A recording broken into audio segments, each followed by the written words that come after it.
আসসালামু আলাইকুম, কেমন আছেন সবাই? 2 দিন ভিডিও করি না। 2 দিন পরে চিন্তা করলাম একটা ভিডিও করব, কিন্তু আমি দেখেন কি পাগলের পাগল।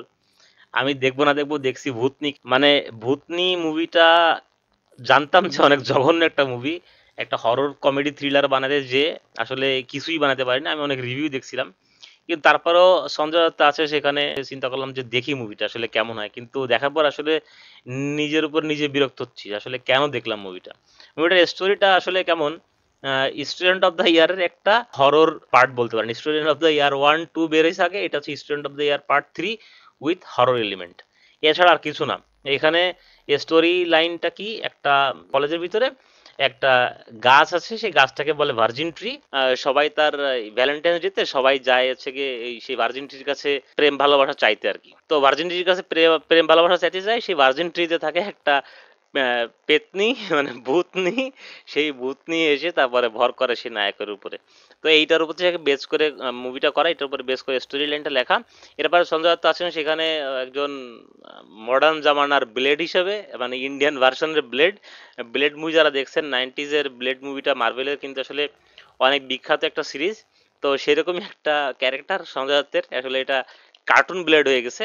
তো তিনি আসেন, তিনি সবাইকে উদ্ধার টুদ্ধার করেন, এই আর কি। এই সমস্ত হচ্ছে কাহিনীর ভিতরে জোর করে অনেক কমেডি এলিমেন্ট ঢোকানোর চেষ্টা করা হয়েছে, কিন্তু আসলে সেগুলো কোনো কিছু ওয়ার্ক করেনি। আর স্টোরি লাইন বলতে তো কিছুই নাই, জাস্ট এখান থেকে ওখানে লাফালাফি করতেছে সবাই মিলে।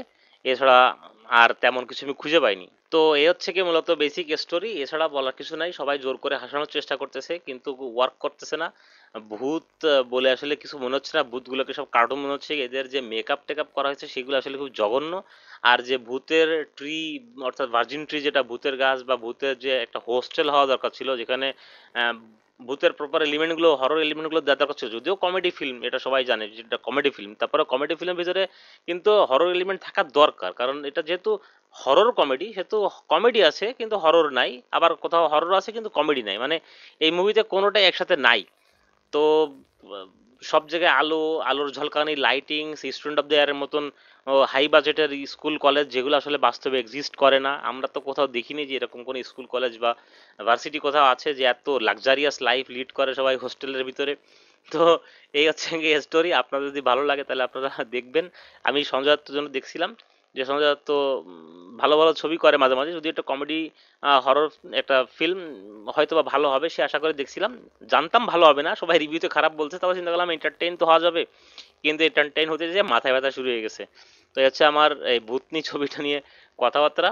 যদি আপনাদের ইচ্ছা জাগে তো দেখতে পারেন, এটা টোটালি রিকমেন্ডেড না। আমার কাছে মুভি রিকমেন্ড করার মতন কোনো এলিমেন্ট পাইনি আমি যে আপনাদেরকে রিকমেন্ড করব। তো এই ছিল আজকের আলোচনা ভূতনি মুভিটা নিয়ে। যদি ভিডিওটি ভালো লাগে থাকে তাহলে অবশ্যই লাইক করবেন, শেয়ার করবেন এবং কমেন্ট করে জানাবেন আপনারা যদি দেখে দেখেন মুভিটি কেমন লাগছে। আর এই মুভিটি যদি দেখতে চান বা এছাড়া যে কোনো মুভি যদি দেখতে চান তাহলে আমার টেলিগ্রাম গ্রুপে জয়েন করবেন। আমার টেলিগ্রাম গ্রুপের লিঙ্ক ডিসক্রিপশন বক্সে দেওয়া আছে। তো কথা হয় পরবর্তী ভিডিওতে। ভালো থাকবেন সবাই। Happy watching.